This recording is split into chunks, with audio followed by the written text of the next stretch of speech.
I think it's a huge embarrassment for Farage, and of course, these are kind of deeply disturbing revelations about his views and behavior from when he was a teenager, which I have to say I do find highly credible because there are about 20 people who've gone on record as supporting them and have even admitted to participating in some of the abuse. Of which was mentioned, of course, was actually very, very extreme. It's including supporting Adolf Hitler, including mocking Jews, and really kind of goading them in comments about the Holocaust. Now, of course, everyone is entitled to have said and done things in their adolescence that they regret. But I think the reason why this is so important is that Farage has really gone on to become one of the UK's major populist far-right politician whose kind of hallmark policies are actually on the composition of society. And therefore, this scandal kind of raises alarms about his actual true beliefs and motivations. And of course, that's an even greater concern for a lot of people, considering that Farage's Reform Party has been leading in the British opinion polls for the last 10 months. And so we may actually see Nigel Farage becoming Prime Minister in the next 3 years or so. But I don't really think that this surprises me too much, to be honest, because it certainly is not the first time that Farage has actually faced accusations of anti-Semitism.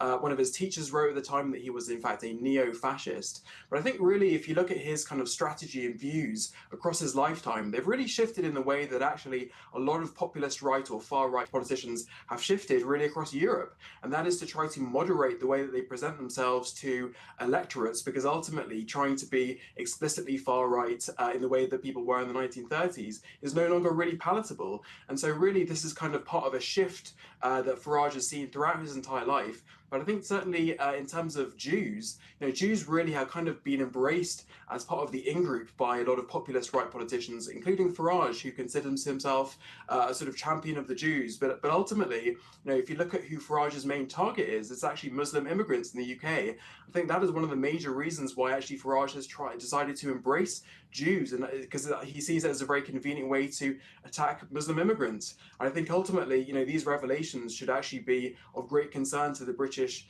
Jewish community. You should think very carefully about actually their support for Nigel Farage if they decide to support him, because ultimately his support is not sincere, and ultimately it's designed to kind of exploit Jews in order to attack other minorities. And how has he reacted, to this coming to light? I know he hasn't apologized or owned it.